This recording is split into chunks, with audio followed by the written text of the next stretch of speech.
Hi friends, good morning to all of you. आज हम लोग पढ़ेंगे वैदिक काल, जो कि प्राचीन इतिहास के एक महत्वपूर्ण टॉपिक है। इसको हम लोग एक नोट्स के माध्यम से पढ़ेंगे और ये नोट्स मैंने बहुत ही सिलेक्टेड क्वेश्चन का बनाया हूँ। ठीक है, इसमें जितने भी क्वेश्चन है एकदम सिलेक्टेड है, जो कि एग्ज़ाम के पॉइंट ऑफ व्यू से बहुत ही अच्छा है। ठीक है, तो वैदिक काल 1500 ईसा पूर्व से 600 ईसा पूर्व के काल को वैदिक काल में रखा गया है। और वैदिक काल को दो भागों में बांटा गया है, उत्तर वैदिक काल और ऋग वैदिक काल। ठीक है, तो ऋग वैदिक काल 1500 ईसा पूर्व से 1000 ईसा पूर्व के काल को ऋग वैदिक काल कहते हैं, और 1000 ईसा पूर्व से 600 ईसा पूर्व के समय को उत्तर वैदिक काल कहते हैं। ठीक है, अब आती है एक महत्वपूर्ण प्रश्न कि जो वैदिक सभ्यता थी वो किस प्रकार की सभ्यता थी, ग्रामीण सभ्यता थी या नगरीय सभ्यता थी। तो ये एक ग्रामीण सभ्यता थी। वैदिक सभ्यता किस प्रकार की सभ्यता थी? ग्रामीण सभ्यता थी। उसके बाद आर्य की भाषा क्या थी? तो आर्य की भाषा संस्कृत थी, यानी आर्य संस्कृत बोलते थे। ठीक है, उसके बाद आर्य का अर्थ क्या होता है? तो आर्य का अर्थ श्रेष्ठ या कुलीन, श्रेष्ठ या कुलीन। आर्य का भारत में निवास स्थान पहला कहाँ था? तो पंजाब में, यानी आर्य जब भारत में आए सबसे पहले कहाँ बसे? तो पंजाब में। ठीक है, आर्य कहाँ से आए थे? तो मध्य एशिया से। कहाँ से? मध्य एशिया से। और जैसा कि हम लोग जान चुके हैं कि आर्य की भाषा क्या था? तो संस्कृत। ठीक है, व्यवसाय, इनका व्यवसाय क्या था? यानी जीवन जो व्यापन करते थे, जीवन जीते थे, उस इसके लिए क्या करते थे? तो पशुपालन करते थे और कृषि करते थे। ठीक है, और इनका प्रिय जो पशु था वो गाय था। आर्य का प्रिय पशु क्या था?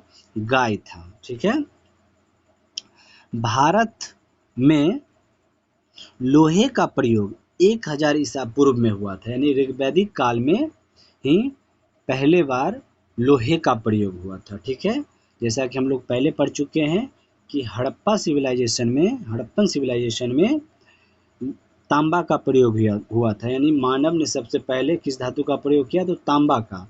और लोहे का प्रयोग किस काल में हुआ? तो ऋग्वैदिक काल में। ठीक है, सबसे पवित्र नदी, ऋग्वैदिक काल में सबसे पवित्र नदी सरस्वती था। कौन सा नदी था? सरस्वती। ठीक है, और आर्य का जो समाज था वो पितृसत्तात्मक समाज था। ठीक है, पितृसत्तात्मक समाज था। और इस समाज में जो गृह का मुखिया होता था वो पिता होता था। गृह का मुखिया कौन होता था? पिता होता था। ऋग्वेद के 10वें मंडल में पुरुष सूक्त में 4 वर्णों का वर्णन है। कितने वर्णों का? 4 वर्णों का वर्णन है। पुरुष सूक्त में कितने वर्णों का वर्णन है? 4 वर्णों का। ठीक है, ऋग्वेद के 10वें मंडल में पुरुष सूक्त में 4 वर्णों का वर्णन है। ठीक है, जिसमें ब्राह्मण, क्षत्रिय, वैश्य और शूद्र।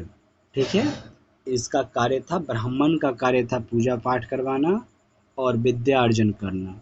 वहीं क्षत्रिय का काम था शासन प्रशासन का काम करना। ठीक है, वैश्य का काम था व्यापार करना और शूद्र का काम था इन तीनों वर्णों का सेवा करना। ठीक है, सर्वप्रथम अपना देवता, यानी आर्यों ने सर्वप्रथम अपना देवता किसे माना? तो आकाश को। किसे माना? आकाश को। पूषण, पूछेगा कि पूषण किसका देवता था? तो पूषण पशुओं का देवता था। पूषण किसका देवता था? पशुओं का। देखिए, आपको हो सकती है कि ये अच्छा से दिखाई नहीं देता होगा, है ना, चूँकि मेरे पास में लैपटॉप वगैरह नहीं है, तो इसलिए मैं इसे फ़ोन से बनाया और हैंड रिटेन है, ये मैंने हाथ से लिखा है। तो इसलिए आपको हैंडराइटिंग वगैरह, थोड़ी सी हैंडराइटिंग में प्रॉब्लम होती होगी, लेकिन आप सुनकर लिख सकते हैं अपने हैंडराइटिंग में और नोट में, उससे और आपको अत्यधिक जो प्रॉब्लम है, जो डाउट है वो क्लियर होगा और ये आपके लिए बेहतर रहेगा। ठीक है। ऋग्वैदिक काल में, ठीक है, ऋग्वैदिक काल में जो नदियाँ थी उसका नाम वर्तमान में क्या है, इसके बारे में पढ़ेंगे। इससे भी कई बार क्वेश्चन पूछा गया है और आगे भी पूछे जाने की संभावना है। ठीक है। कुंभा, कुंभा वर्तमान में किस नदी को कहा जाता है? काबुल को। कुंभा ऋग्वैदिक काल में जिस नदी का नाम कुंभा था उसका वर्तमान में नाम क्या है? काबुल। बितिस्ता, ठीक है, इसका नाम झेलम है। अस्कनी, इसका वर्तमान में नाम चिनाब है। प्रूसनी, इसका नाम वर्तमान में रावी है। सतुद्री, इसका वर्तमान में नाम सतलज है। दृष्ट दूती, इसका वर्तमान में नाम घग्गर है। ठीक है, घग्गर है। अब आता है कि उत्तर वैदिक काल। अब किसको पढ़ेंगे? उत्तर वैदिक काल को। उत्तर वैदिक काल में जो शासन प्रणाली थी वो कैसी थी? तो गणतंत्रात्मक थी, यानी गणतंत्रात्मक थी। ठीक है। उसके बाद यहाँ का जो भूराजस्व था, यानी जो कर अदा करना था, वो कितना होता था? 1/6, 1/6 होता था और ये नियमित होता था। ठीक है। उसके बाद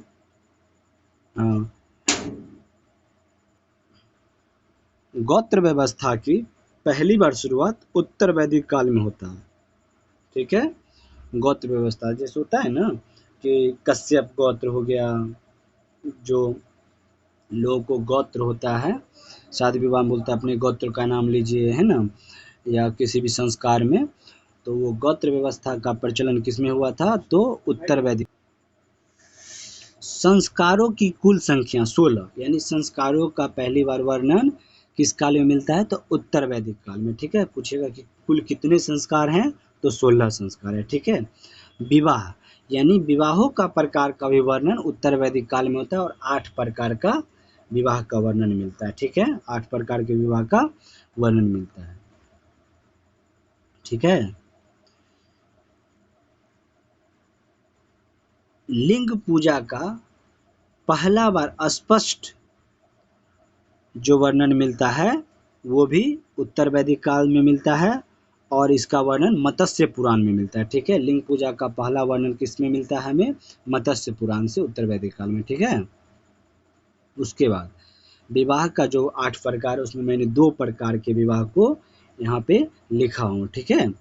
जिसमें जैसे माता पिता, है ना, जो वर या वधू को, ठीक है, लड़का या लड़की को खोज के जो शादी करवाता है अपने ही जाति में, है ना, जाति के अंदर में, ठीक है, अपने हिसाब से, तो उसको कहते हैं ब्रह्म विवाह, यानी अच्छा विवाह माना जाता है माता पिता के अकॉर्डिंग, तो ब्रह्म विवाह।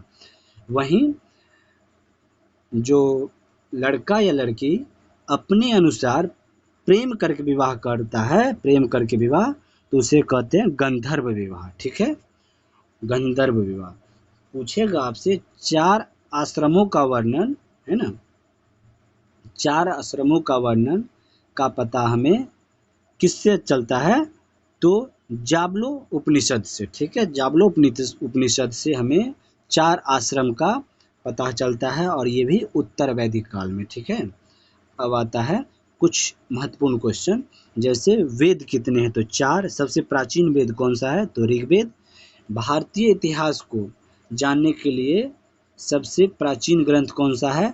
तो वो वेद है ना, जिसमें ऋग्वेद, यजुर्वेद, सामवेद और अथर्ववेद आता है। ठीक है। इंद्रों को ऋग्वेद में क्या कहा गया है? इंद्र को ऋग्वेद में क्या कहा गया था? पुरंदर। ठीक है। और गायत्री मंत्र कहाँ से लिया गया है? तो ऋग्वेद से। गायत्री मंत्र कहाँ से लिया गया है? ऋग्वेद से। ठीक है। ऋग्वेद में कितने मंडल हैं? तो 10। सूक्तियाँ कितना है? तो 1028। ऋचाएँ कितना है? तो 10,462। ठीक है। देवता सोम का जो उल्लेख है ऋग्वेद के 9वें मंडल में। ऋग्वेद के 9वें मंडल पूछेगा, ऋग्वेद के किस मंडल में देवता सोम का उल्लेख है? तो 9वें मंडल में। ठीक है। सबसे प्रधान देवता कौन था? तो इंद्र था। कौन था? इंद्र। और इंद्र के लिए ऋग्वेद में 250 ऋचाओं का वर्णन है। ठीक है। और अग्नि के लिए 200 ऋचाएं का वर्णन। ठीक है। अघन्या शब्द किसके लिए प्रयोग किया गया है? तो गाय के लिए। ठीक है। कर्म कांड एवं बलिदान, कर्म कांड एवं बलिदान का उल्लेख किस वेद में है? तो यजुर्वेद में। और यजुर्वेद में पूछेगा कौन सा वेद है जो गद और पद दोनों में लिखा गया? तो यजुर्वेद में। कृष्ण या श्याम किस दो वेद का अंग है? तो ये भी यजुर्वेद का है। ठीक है। साम वेद को संगीत का वेद कहा जाता है। संगीत का वेद कौन सा है? तो साम वेद। ठीक है। जादू टोना के बारे में किस वेद में वर्णित है? तो यह है अथर्ववेद में। किस वेद में? अथर्ववेद में। ठीक है। अथर्ववेद को किसने लिखा? तो अथर्वा ऋषि। ठीक है।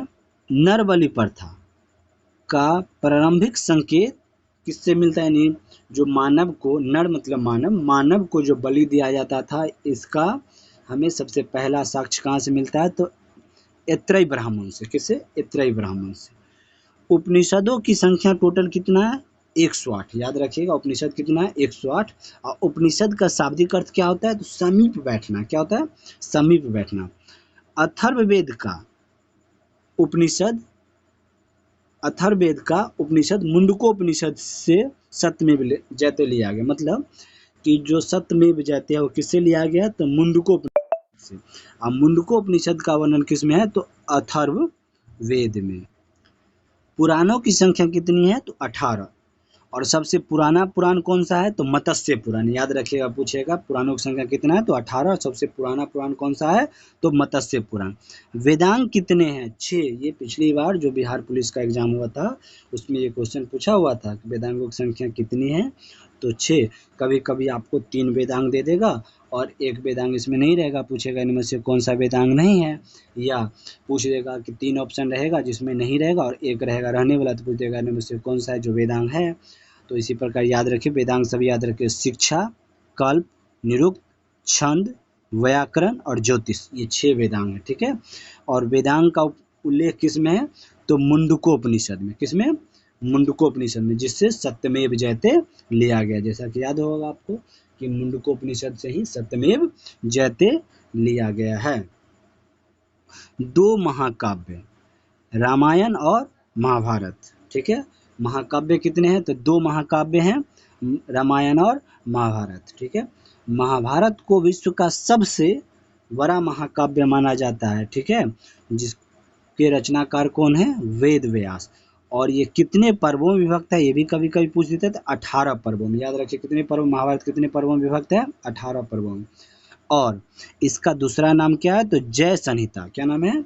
जय संहिता। ठीक है। महाभारत का अन्य नाम क्या है? जय संहिता। रामायण का रचना किसने किया था? तो रामायण को जो लिखा था वो वाल्मीकि ने लिखा था। किसने लिखा था? वाल्मीकि ने। और संस्कृत में। किसमें लिखा था? वाल्मीकि ने, संस्कृत भाषा में। वहीं रामायण के आधार पर ही, ठीक है, रामायण के आधार पर ही 1574 में, है ना, तुलसीदास ने रामचरितमानस की रचना अवधी भाषा में किया था। कंफ्यूजन नहीं होना है, रामायण की रचना वाल्मीकि ने किया है। ठीक है। वो पहली या दूसरी शताब्दी में। वहीं रामायण के आधार पर रामचरितमानस की रचना कौन किए हैं? तुलसीदास ने, अवधी भाषा में। ठीक है। अगला क्वेश्चन है आपका जो कि बहुत महत्वपूर्ण है ये भी, यानी दर्शन। वेदांत दर्शन के प्रतिपादक कौन है? वादरायण। ठीक है। और न्याय दर्शन के गौतम, योग दर्शन के पतंजलि। कई बार एग्जाम में पूछा है कि योग दर्शन के प्रतिपादक कौन है? तो पतंजलि। संख्या दर्शन के कपिल मुनि। संख्या और न्याय में कभी कभी कंफ्यूजन होता है, तो याद रखिए संख्या का कपिल मुनि और न्याय का गौतम। अद्वैतवाद का कौन थे? शंकराचार्य। और द्वैतवाद का माधवाचार्य। और विशिष्ट द्वैतवाद के रामानुज। Thank you. आप लोग इसको 1-2 बार देखिए, बहुत ही अच्छा, इससे जो भी क्वेश्चन पूछा जाएगा सभी क्वेश्चन कवर हो जाएगा। आपको अन्य टीचर का कोई भी वीडियो देखने की ज़रूरत नहीं होगा। आप एक बार देख के आप टेस्ट लगाइए, इससे रिलेटेड आपको सभी के सभी क्वेश्चन बन जाएगा। Thank you.